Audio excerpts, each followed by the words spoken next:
ದರ್ಶನ್ ಪವಿತ್ರ ಗೌಡ ಸೇರಿದಂತೆ 17 ಆರೋಪಿಗಳ ಮೇಲೆ ಚಾರ್ಜ್ ಫ್ರೇಮ್ ಆಗಿದೆ.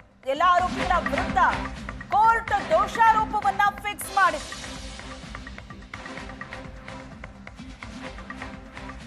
ನವೆಂಬರ್ 10ಕ್ಕೆ ವಿಚಾರಣೆಯನ್ನ 64ನೇ ಸೆಷನ್ಸ್ ಕೋರ್ಟ್ ಮುಂದೂಡಿದೆ. ದರ್ಶನ್ ಪವಿತ್ರ ಗೌಡ ಸೇರಿದಂತೆ 17 ಆರೋಪಿಗಳ ಮೇಲೆ ಚಾರ್ಜ್ ಫ್ರೇಮ್ ಆಯಿತು.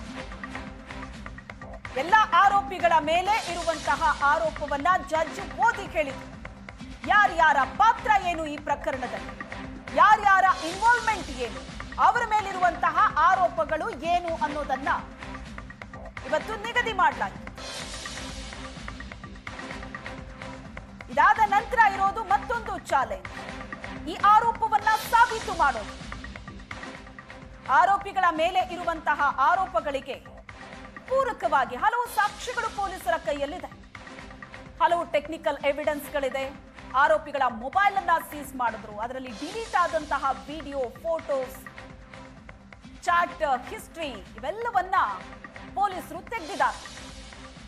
ಅವೆಲ್ಲವೂ ಕೂಡ ಈ ಪ್ರಕರಣದಲ್ಲಿ ಬಹಳ ದೊಡ್ಡ ಸಪೋರ್ಟ್ ಆಗಿ ನಿಲ್ಲುತ್ತೆ. ಆದರೆ ಒಂದಷ್ಟು ಸಾಕ್ಷ್ಯಗಳು ಕೂಡ ಇದೆ, ಅವರ ಹೇಳಿಕೆಗಳು ಸಹ ಪ್ರಮುಖವಾಗುತ್ತೆ.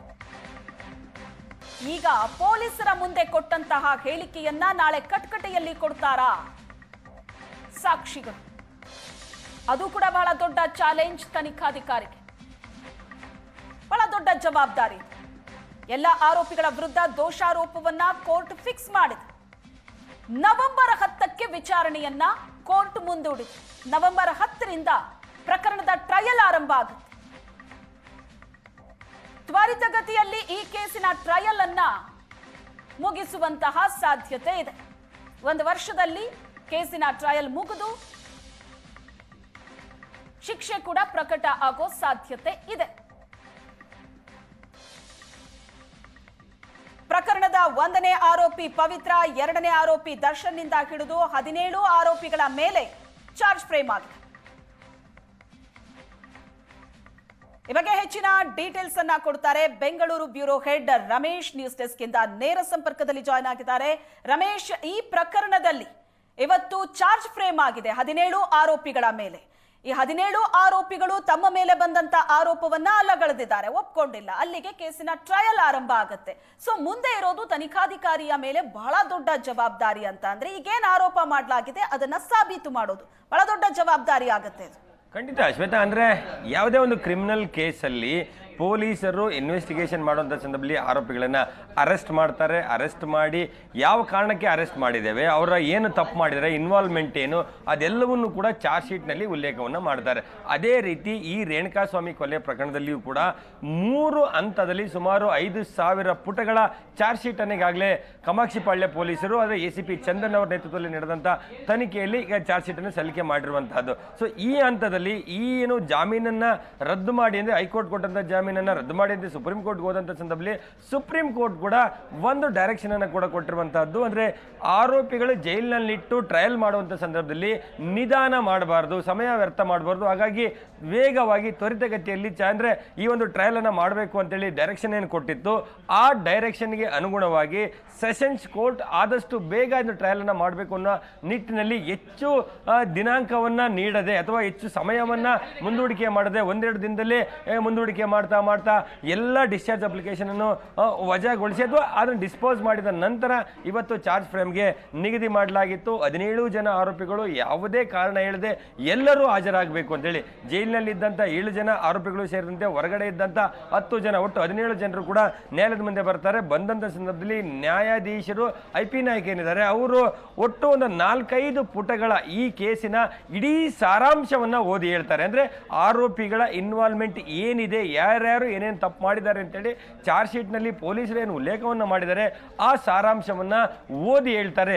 ಅಲ್ಲಿ ಪವಿತ್ರ ಗೌಡಗೆ ರೇಣುಕಾಸ್ವಾಮಿ ಮೆಸೇಜ್ ಮಾಡಿದ ದಿನದಿಂದ ಹಿಡಿದು ಅದಾದ ನಂತರ ಇತರೆ ಆರೋಪಿಗಳಿಗೆ ಪವನ್ಗಾಗಲಿ ಅಥವಾ ದರ್ಶನ್ಗಾಗಲಿ ಹೇಗೆ ಮಾಹಿತಿ ಹೋಗುತ್ತೆ, ಅದಾದ ನಂತರ ಚಿತ್ರದುರ್ಗದಲ್ಲಿ ಆತನನ್ನು ಐಡೆಂಟಿಫೈ ಮಾಡುವಂಥದ್ದಾಗಲಿ, ಕಿಡ್ನ್ಯಾಪ್ ಮಾಡುವಂಥದ್ದಾಗಲಿ, ಚಿತ್ರದುರ್ಗದಿಂದ ಕರ್ಕೊಂಡು ಬರುವಂಥ ಮಧ್ಯದಲ್ಲಿ ಆತನಿಗೆ ಹಲ್ಲೆಯನ್ನು ಮಾಡ್ತಾರೆ. ಪಟ್ಟಣಗೆರೆ ಶೆಡ್ಡಿಗೆ ಕರ್ಕೊಂಡು ಬಂದು ಎಷ್ಟು ಅಮಾನವೀಯವಾಗಿ ಯಾರ್ಯಾರು ಹಲ್ಲೆಯನ್ನು ಮಾಡಿದ್ರು, ಬಟ್ಟೆಯನ್ನು ಬಿಚ್ಚಿ ಅದನ್ನ ಮರ್ಮಾಂಗಕ್ಕೆ ತುಳಿದಿದ್ದಂಥದ್ದಾಗ್ಲಿ, ಚಪ್ಪಲಿ ಹೊಡೆದಿದ್ದಂಥದ್ದಾಗ್ಲಿ, ಅಥವಾ ರಕ್ತಸ್ರಾವದಿಂದ ಆತ ಸಾವನ್ನಪ್ಪಿದ ನಂತರ ಆ ಬಾಡಿ ಡಿಸ್ಪೋಸ್ ಮಾಡೋದ್ರಲ್ಲಿ ಯಾರ್ಯಾರು ಭಾಗಿಯಾಗಿದ್ರು, ಅದಾದ ನಂತರ ಸಾಕ್ಷ್ಯಗಳನ್ನ ನಾಶ ಮಾಡ್ಲಿಕ್ಕೋಸ್ಕರ ಯಾರೋ ಅಮಾಯಕರನ್ನ ಕರ್ಕೊಂಡು ಬಂದು ಅವರಿಗೆ ಹಣದಾಸೆಯನ್ನು ತೋರಿಸಿ ಅವರಿಗೆ ಯಾವುದೋ ಒಂದು ಹಣಕಾಸಿನ ವಿಚಾರದಲ್ಲಿ ಒಂದು ಗಲಾಟೆ ಆಯಿತು, ಹೊಡೆದ್ವಿ, ಸತೋದ ಅಂತೇಳಿ ಹೇಳಿಸುವ ಪ್ರಯತ್ನಗಳನ್ನು ಮಾಡಿದಂಥದ್ದು. ಹೀಗೆ ಇದು ಸಾಕ್ಷಿ ನಾಶ ಮಾಡುವಂಥದ್ದು ಸೇರಿದಂತೆ ಕೊಲೆ, ಕಿಡ್ನ್ಯಾಪ್, ಒಳಸಂಚು, ಸಾಕ್ಷ್ಯನಾಶ ಸೇರಿದಂತೆ ಯಾವ ಯಾವ ಸೆಕ್ಷನ್ ನಡಿ ಅವರ ವಿರುದ್ಧ ಏನೋ ಒಂದು ಆರೋಪವನ್ನು ಮಾಡಲಾಗಿತ್ತು ಅದಷ್ಟನ್ನೂ ಕೂಡ ಓದಿ ಹೇಳುವಂಥ ಪ್ರಯತ್ನಗಳನ್ನು ಮಾಡಲಾಯಿತು.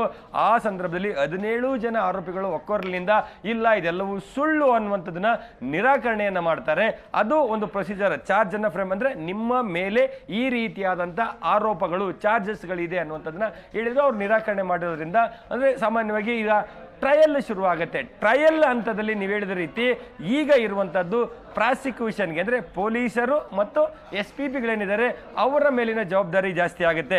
ಇಲ್ಲಿಯವರೆಗೆ ಕಲೆಕ್ಷನ್ ಮಾಡಿರುವಂಥ ಎವಿಡೆನ್ಸ್ಗಳಾಗಲಿ, ಅವರು ಸಮರೈಸ್ ಮಾಡಿರುವಂಥ ಚಾರ್ಜ್ ಶೀಟ್ ಏನಿದೆ, ಯಾರ್ಯಾರು ಯಾವ್ಯಾವ ತಪ್ಪನ್ನು ಮಾಡಿದ್ದಾರೆ, ಅದಕ್ಕೆ ಏನು ಸಾಕ್ಷಿಗಳನ್ನ ಕಲೆ ಹಾಕಲಾಗಿದೆ, ಅವರಿಗೆ ಯಾಕೆ ಮ್ಯಾಕ್ಸಿಮಮ್ ಶಿಕ್ಷೆಯನ್ನು ಕೊಡಬೇಕು ಅನ್ನೋಂಥ ನಿಟ್ಟಿನಲ್ಲಿ ಎಲ್ಲವನ್ನೂ ಕೂಡ ಕೋರ್ಟ್ ಮುಂದೆ ಅವರು ಮನವರಿಕೆಯನ್ನು ಮಾಡಿಕೊಡ್ಬೇಕಾಗತ್ತೆ. ಅದರಲ್ಲಿ 172 ಜನ ಸಾಕ್ಷಿಗಳನ್ನು ಇದರಲ್ಲಿ ಗುರುತಿಸಲಾಗಿದೆ. ಅದರಲ್ಲಿ 4-5 ಜನ ಪ್ರತ್ಯಕ್ಷ ಸಾಕ್ಷಿಗಳಿದ್ದಾರೆ. ಅಂದರೆ ಅಲ್ಲೇಯನ್ನು ಮಾಡುವಂಥ ಸಂದರ್ಭದಲ್ಲಿ ಎದುರಿಗೆ ನಿಂತು ನೋಡಿದಂಥವರಿದ್ದಾರೆ. ಅವರು ಸೇರಿದಂತೆ ಇನ್ನು ಬೇರೆ ಬೇರೆ ಸಾಂದರ್ಭಿಕವಾಗಿ ಈ ಒಂದು ಪ್ರಕರಣದಲ್ಲಿ ಸಾಕ್ಷಿ ಹೇಳುವವರು ಯಾರಿದ್ದಾರೆ ಅವರೆಲ್ಲರನ್ನೂ ಕರ್ಕೊಂಡು ಬರ್ತಾರೆ. ಅದರ ಜೊತೆಗೆ ಪೋಸ್ಟ್ ಮಾರ್ಟಮ್ ಮಾಡಿದಂಥ ಡಾಕ್ಟರ್ ಆಗಲಿ, ಕೆಲವೊಂದಷ್ಟು ವಿಚಾರಗಳಿಗೆ ಒಪಿನಿಯನ್ ಕೊಟ್ಟಂಥ FSLನ ತಜ್ಞರಾಗಲಿ, ಜೊತೆಗೆ CDRಗಳನ್ನು ಕೊಟ್ಟಂಥವ್ರಾಗಲಿ, ಅಥವಾ ಬೇರೆ ಬೇರೆ ರೀತಿಯಾದಂಥ ಎವಿಡೆನ್ಸ್ಗಳನ್ನು ಇದಕ್ಕೆ ಪೂರಕವಾಗಿ ಕೊಟ್ಟವರು ಯಾರಿದ್ದಾರೆ ಅವರೆಲ್ಲರನ್ನೂ ಕೂಡ ಕರೆಸಿ ತಾವು ಕೊಟ್ಟಂಥ ಒಪಿನಿಯನ್ ಏನಿದೆ, ಸಾಕ್ಷಿ ಏನಿದೆ, ಅದು ಎಷ್ಟರ ಮಟ್ಟಿಗೆ ಸತ್ಯ, ಅದು ಯಾಕೆ ನಾವು ಈ ರೀತಿ ಒಪಿನಿಯನ್ನ ಕೊಟ್ಟಿದ್ದೀವಿ, ಈ ರೀತಿಯಾದಂಥ ಒಂದಷ್ಟು ಮೆಟೀರಿಯಲ್ಗಳು ಅಲ್ಲಿ ಇತ್ತು ಅನ್ನುವಂಥದ್ದು. ಯಾಕೆಂದರೆ ಅದರಲ್ಲೂ ವಿಶೇಷವಾಗಿ ಪೋಸ್ಟ್ ಮಾರ್ಟಮ್ ಮಾಡಿದಂಥ ವೈದ್ಯರುಗಳ ಹೇಳಿಕೆ ಮತ್ತು ಪ್ರತ್ಯಕ್ಷ ಸಾಕ್ಷಿಗಳ ಹೇಳಿಕೆಗಳು ಅತ್ಯಂತ ಪ್ರಮುಖವಾಗುತ್ತೆ. ಆ ಹೇಳಿಕೆಗೆ ಪೂರಕವಾಗಿ ಬೇರೆ ಬೇರೆ ಸೈಂಟಿಫಿಕ್ ಎವಿಡೆನ್ಸ್ಗಳು ಜೊತೆಗೆ ಟೆಕ್ನಿಕಲ್ ಎವಿಡೆನ್ಸ್ಗಳು, ಅದರಲ್ಲಿ ವಿಶೇಷವಾಗಿ CCTVಗಳಾಗಲಿ ಮತ್ತು ಫೋನ್ನ CDRಗಳಾಗಲಿ, ಲೊಕೇಶನ್ಗಳಾಗಲಿ, ಇದೆಲ್ಲವೂ ಕೂಡ ಮತ್ತೆ ಆ ಸಂದರ್ಭದಲ್ಲಿ ಅಲ್ಲೇ ಮಾಡುವಂಥ ಸಂದರ್ಭದಲ್ಲಿ ಆರೋಪಿಗಳು ಕೆಲವರು ಫೋಟೋವನ್ನು ತೆಗೆದು, ವಿಡಿಯೋವನ್ನು ತೆಗೆದು ಅದನ್ನು ಬೇರೆ ಬೇರೆಯವರಿಗೆ ಶೇರ್ ಮಾಡಿದ್ದಾಗಲಿ, ಅದೇ ಸಮಯದಲ್ಲಿ ಇಂಥದ್ದೇ ಫೋನಿಂದ ತೆಗೆದಿದ್ದಾರೆ, ಇಂಥವ್ರಿಗೆ ಕಳಿಸಿದ್ದಾರೆ, ಅದಾದ ನಂತರ ಏನು ಚಾಟ್ ಆಯಿತು, ಇದೆಲ್ಲವೂ ಕೂಡ ಅಂದರೆ ಆಗ ನಡೆದಂಥ ಒಂದಷ್ಟು ಘಟನಾವಳಿಗಳೇನಿದೆ ಆ ಘಟನಾವಳಿಗಳಿಂದ ಯಾರ್ಯಾರು ಭಾಗಿಯಾಗಿದ್ದಾರೆ ಅದೆಲ್ಲವನ್ನು ಕೂಡ ಅತ್ಯಂತ ಪ್ರಮುಖವಾಗಿ ಈ ಕೇಸಲ್ಲಿ ನೋಡ್ತಾ ಹೋದರೆ ಒಂದು ಟವರ್ ಲೊಕೇಶನ್ನಿಂದ ಅವರವರ ನಂಬರ್ಗಳನ್ನು ಹಾಕಿ ಎಲ್ಲರೂ ಕೂಡ ಆ ಸಮಯದಲ್ಲಿ ಪಟ್ಟಣಗೆರೆ ಶೆಡ್ಡಲ್ಲಿ ಇದ್ರು ಅನ್ನುವಂಥದ್ದನ್ನು ಎಸ್ಟಾಬ್ಲಿಷ್ ಮಾಡುವಂಥ ಪ್ರಯತ್ನಗಳನ್ನು ಮಾಡಿದ್ದಾರೆ.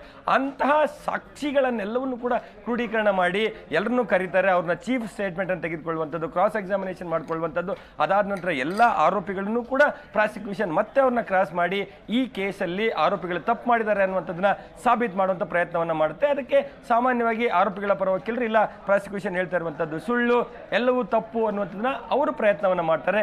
ಅಂತಿಮವಾಗಿ ನ್ಯಾಯಾಲಯ ಯಾವುದಕ್ಕೆ ಕನ್ವಿನ್ಸ್ ಆಗುತ್ತೋ ಅಂತಿಮವಾಗಿ ಆ ಆದೇಶ, ಆ ತೀರ್ಪು ಹೊರಗೆ ಬರುತ್ತೆ. ಸೊ ಹಾಗಾಗಿ ಈಗ ಪ್ರಾಸಿಕ್ಯೂಷನ್ ಸುಪ್ರೀಂ ಕೋರ್ಟ್ ಗೈಡ್ಲೈನ್ಸ್ ಇರೋದ್ರಿಂದ ಒಂದು 6 ತಿಂಗಳಿಂದ ವರ್ಷದೊಳಗಾಗಿ ನಾವು ಟ್ರಯಲ್ ಅನ್ನು ಮುಗಿಸ್ತೇವೆ ಅನ್ನುವಂಥ ವಿಶ್ವಾಸದಲ್ಲಿ ಇದ್ದಾರೆ. ಸೊ ನೋಡಬೇಕು ಟ್ರಯಲ್ ಎಷ್ಟು ಮಟ್ಟಿಗೆ ಫಾಸ್ಟ್ ಆಗಿ ನಡೆಯುತ್ತೆ, ಎಷ್ಟು ದಿನದಲ್ಲಿ ಇದು ಕನ್ಕ್ಲೂಡ್ ಆಗುತ್ತೆ ಅನ್ನೋದನ್ನ ಕಾದು ನೋಡಬೇಕಾಗಿರುವಂತದ್ದು.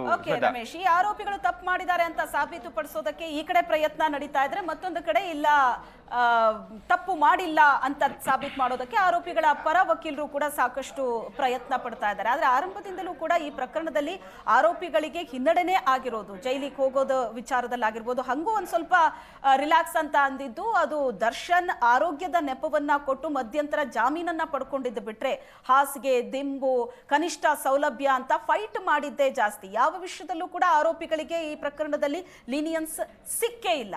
ಹಾಗಾಗಿ ಈ ಪ್ರಕರಣದಲ್ಲಿ ಆರೋಪಿಗಳು ತಮ್ಮ ತಪ್ಪಿಲ್ಲ ಅಂತ ಸಾಬೀತು ಮಾಡ್ಕೊಳ್ಳೋದು ಬಹಳ ಕಷ್ಟ ಆಗುತ್ತೆ ಅಂತ ಅನ್ಸುತ್ತಾ? ಖಂಡಿತ ಶ್ವೇತಾ, ನೀವು ಹೇಳಿದ ರೀತಿ ಇಲ್ಲಿಯವರೆಗೆ ಆರೋಪಿಗಳು ಒಂದಷ್ಟು ರಿಲೀಫ್ ಅನ್ನ ಪಡ್ಕೊಳ್ಳುವಂಥ ನಿಟ್ಟಿನಲ್ಲಿ ಡಿಸ್ಚಾರ್ಜ್ ಅಪ್ಲಿಕೇಶನ್ಗಳು ಹಾಕಿದಂಥ ವಿಚಾರದಲ್ಲಾಗಲಿ, ಜಾಮೀನಿಗೆ ಹೋದಂಥ ಸಂದರ್ಭದಲ್ಲಾಗಲಿ, ಸುಪ್ರೀಂ ಕೋರ್ಟ್ ಕೊಟ್ಟಂಥ ಒಂದು ತೀರ್ಪು ಮತ್ತು ನೀಡಿದಂಥ ಅಭಿಪ್ರಾಯಗಳೆಲ್ಲ ನೋಡ್ತಾ ಹೋದರೆ, ಮತ್ತೆ ಈ ಚಾರ್ಜ್ ಶೀಟನ್ನು ನೋಡ್ತಾ ಹೋದಂಥ ಸಂದರ್ಭದಲ್ಲಿ ಇತರೆ ಕಾನೂನು ತಜ್ಞರು, ಕೆಲವು ಅಧಿಕಾರಿಗಳು ಹೇಳುವಂಥದ್ದು ನೋಡಿದ್ರೆ one of the finest investigation ಇದರಲ್ಲಿ ಇದರಲ್ಲಿ ನಡೆದಿದೆ, ಇದರಲ್ಲಿ ಒಂದಷ್ಟು ಸಾಕ್ಷಿಗಳನ್ನ ಕಲೆ ಹಾಕಲಾಗಿದೆ ಅನ್ನುವಂಥ ಒಪಿನಿಯನ್ ಬಂದಿರುವಂಥದ್ದು. ಈ ಹಿಂದೆ ಜೈಶಂಕರ್ ನ್ಯಾಯಾಧೀಶ ಸಂದರ್ಭದಲ್ಲಿ ಕೂಡ ಅವರು ಒಂದು ಪಾಸಿಂಗ್ ರಿಮಾರ್ಕ್ಸ್ ಅಲ್ಲಿ ಒಂದು ಒಪಿನಿಯನ್ ಹೇಳ್ತಾರೆ, ಇನ್ವೆಸ್ಟಿಗೇಷನ್ ಚೆನ್ನಾಗಿದೆ, ಒಳ್ಳೆ ಈ ತನಿಖೆ ನಡೆದಿದೆ ಅನ್ನುವಂಥದ್ದನ್ನು ಕೂಡ ಒಂದು ಅಭಿಪ್ರಾಯವನ್ನು ವ್ಯಕ್ತಪಡಿಸಿದ್ರು. ಅದನ್ನ ನೋಡ್ತಾ ಹೋದ್ರೆ ಇಲ್ಲಿ ಈ ಪ್ರಕರಣದ SPP ಆಗಿರುವಂತಹ ಪ್ರಸನ್ನ ಕುಮಾರ್ ಏನಿದ್ದಾರೆ, ಅವರು NIA ಸಂಸ್ಥೆಗೆ 10-15 ವರ್ಷದಿಂದ SPP ಆಗಿರೋದ್ರಿಂದ NIA ತನಿಖೆ ಏನಿದೆ ಅದು ಆರೋಪಿಗಳನ್ನ ಫಿಕ್ಸ್ ಮಾಡುವಂತ ವಿಚಾರದಲ್ಲಿ ಅಥವಾ ಅವರು ತಪ್ಪು ಮಾಡಿದ್ರೆ ಅಂತ ಹೇಳುವಂತ ವಿಚಾರದಲ್ಲಿ ಇನ್ವೆಸ್ಟಿಗೇಷನ್ ಬೇರೆ ಲೆವೆಲ್ ಆಗಿರುತ್ತೆ. ಆ ಅನುಭವವನ್ನು ಕೂಡ ಈ ತನಿಖೆಯಲ್ಲಿ ಒಂದಷ್ಟು ಆ ಅನುಭವವನ್ನು ಹೇಳೋದ್ರಿಂದ ಆ ಮಟ್ಟದ ತನಿಖೆ ಆಗಿರೋದ್ರಿಂದ ಇಲ್ಲಿ ಆರೋಪಿಗಳು ತಪ್ಪಿಸಿಕೊಳ್ಳಲಿಕ್ಕೆ ಒಂದಷ್ಟು ಸಾಧ್ಯತೆಗಳು ಕಡಿಮೆ ಅನ್ನುವಂಥದ್ದು ಹೇಳ್ತಾ ಇದ್ದಾರೆ. ಆದರೆ ಆರೋಪಿಗಳ ಪರ ವಕೀಲರಿದ್ದಾರೆ, ಅವ್ರು ಏನೇ ಆದರೂ ಕೂಡ ನಮ್ಮ ಕ್ಲೈಂಟ್ಗಳು ಆರೋಪಿಗಳೇನಿದ್ದಾರೆ ಅವರು ತಪ್ಪು ಮಾಡಿಲ್ಲ, ಪೊಲೀಸರು ಇನ್ವೆಸ್ಟಿಗೇಷನ್ ಅಂದರೆ ಕೆಲವೊಂದಷ್ಟು ಸಾಕ್ಷಿಗಳನ್ನು ಕ್ರಿಯೇಟ್ ಮಾಡಿದ್ದಾರೆ, ಕೆಲವೊಂದು ಪ್ರತ್ಯಕ್ಷ ಸಾಕ್ಷಿಗಳಿಗೆ ಹೇಳಿಕೊಟ್ಟು ಅವ್ರಿಗೆ ಬೇಕಾದ ರೀತಿ ಹೇಳಿಸಿದ್ದಾರೆ. ಈ ರೀತಿಯಾದಂಥ ವಿಚಾರಗಳು ಮತ್ತೆ ಬ್ಲಡ್ ಸ್ಟೈನ್ಸ್ಗಳು ಏನು ಸಿಗ್ತಾ ಇದೆ, ಸಿಕ್ಕಿದ ಅವ್ರ ಬಟ್ಟೆಗಳಲ್ಲಿ ಅದೆಲ್ಲವೂ ಕೂಡ ಅದಾದ ನಂತರ ಎಲ್ಲ ಒಂದು ಕಡೆ ಅದಕ್ಕೆ ಅಂಟಿಸುವಂತಹದ್ದು ಅದು ಬೇರೆ ರೀತಿಯಾದಂಥ ಪ್ಲಾಂಟೆಡ್ ಎವಿಡೆನ್ಸ್ಗಳನ್ನ ಕಲೆಕ್ಟ್ ಮಾಡಿದ್ದಾರೆ ಅನ್ನುವಂಥದ್ದನ್ನ ಅವರು ಆರಂಭದಿಂದ ವಾದವನ್ನು ಮಾಡ್ತಾ ಬರ್ತಿದ್ದಾರೆ. ಅದೆಲ್ಲವೂ ಕೂಡ ಟ್ರಯಲ್ ಹಂತದಲ್ಲಿ ಎಷ್ಟರ ಮಟ್ಟಿಗೆ ಎರಡೂ ವಾದ ನಡೆಯುತ್ತೆ, ಮತ್ತು ಯಾವ ವಾದಕ್ಕೆ ಕೋರ್ಟು ಮನ್ನಣೆಯನ್ನು ಕೊಡುತ್ತೆ ಅಂದರೆ ಯಾವುದೇ ವಾದವನ್ನು ಮಾಡೋ ಸಂದರ್ಭದಲ್ಲಿ ಅದಕ್ಕೆ ಸೈಂಟಿಫಿಕ್ ಆಗಿ ಅಥವಾ ಎವಿಡೆನ್ಷಿಯಲ್ ವ್ಯಾಲ್ಯೂ ಇರುವ ರೀತಿ ವಾದವನ್ನು ಮಾಡಬೇಕಾಗುತ್ತೆ. ಅಂತಿಮವಾಗಿ ಪ್ರಾಸಿಕ್ಯೂಷನ್ ಇರುವಂಥ ಸಾಕ್ಷ್ಯಗಳನ್ನು ಪ್ರೆಸೆಂಟ್ ಮಾಡುವಂಥದ್ದು ಕೋರ್ಟಿಗೆ ಕನ್ವಿನ್ಸ್ ಮಾಡುವಂಥ ಕೆಲಸವನ್ನು ಮಾಡುತ್ತೆ. ಆದರೆ ಪೊಲೀಸರೆಲ್ಲ ಒಂದು ಕಡೆ ತಪ್ಪಾಗಿ ತಮ್ಮ ಕ್ಲೈಂಟ್ಗಳ ಮೇಲೆ ಆರೋಪಿಗಳ ಮೇಲೆ ಆರೋಪವನ್ನು ಹೊರಿಸ್ತಾ ಇದ್ದಾರೆ, ಇದು ಸುಳ್ಳು ಅನ್ನುವಂಥದ್ದನ್ನು ಕೂಡ ಅವರ ಪರ ವಕೀಲರುಗಳು ವಾದವನ್ನು ಮಂಡಿಸುವ ಮೂಲಕ ಆರೋಪಿಗಳಿಗೆ ಅಕ್ವಿಟ್ ಮಾಡುವಂಥದ್ದು ಅಥವಾ ದೋಷ ಅಂದರೆ ಅವ್ರು ತಪ್ಪು ಮಾಡಿಲ್ಲ ಅಂತೇಳಿ ಬಿಡುಗಡೆ ಮಾಡಿಸುವಂಥ ನಿಟ್ಟಿನಲ್ಲಿ ಪ್ರಯತ್ನಗಳನ್ನು ಮಾಡ್ತಾರೆ. ಸೊ ಅಂತಿಮವಾಗಿ ನ್ಯಾಯಾಲಯ ತಮ್ಮ ಮುಂದೆ ಇರುವಂಥ ಎವಿಡೆನ್ಸ್ಗಳು ಯಾರು ಸಾಕ್ಷಿಗಳು ಬಂದು ಹೇಳ್ತಾರೆ ಮತ್ತು ಎವಿಡೆನ್ಸ್ಗಳು ಏನಿದೆ ಅದನ್ನು ಆಧರಿಸಿ ನ್ಯಾಯಾಲಯ ಅಂತಿಮ ತೀರ್ಪನ್ನು ಕೊಡುತ್ತೆ. ಹಾಗಾಗಿ ಈ ಪ್ರಕರಣದಲ್ಲಿ ಸುಪ್ರೀಂ ಕೋರ್ಟ್ ಗೈಡ್ಲೈನ್ಸ್ ಇರೋದ್ರಿಂದ ಆದಷ್ಟು ಬೇಗ ಆಗಬೇಕು ಅಂತೇಳಿ ಒಂದು 6 ತಿಂಗಳಿಂದ ವರ್ಷದ ಒಳಗಾಗಿ ಈ ಟ್ರಯಲ್ ಮುಗಿಯುವಂಥ ಸಾಧ್ಯತೆಗಳಿದೆ ಅಂತೇಳಿ ಒಂದು ನಮಗೆ ಮಾಹಿತಿಗಳು ಸಿಗ್ತಾ ಇರುವಂಥದ್ದು. Shweta. Yes, thank you Ramesh ನಿಮ್ಮೆಲ್ಲ ಡೀಟೇಲ್ಸ್ಗೆ.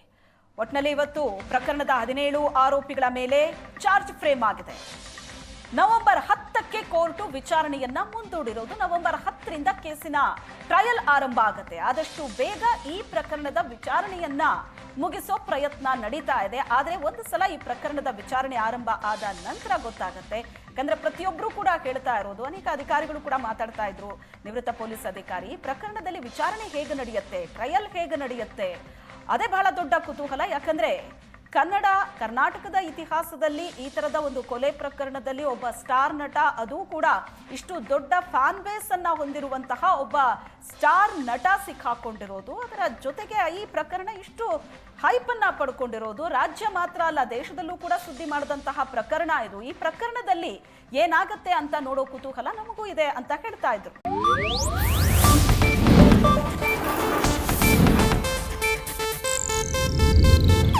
ಇದು ಏಷ್ಯಾನೆಟ್ ನ್ಯೂಸ್ ನೆಟ್ವರ್ಕ್ ಪ್ರಸ್ತುತಿ.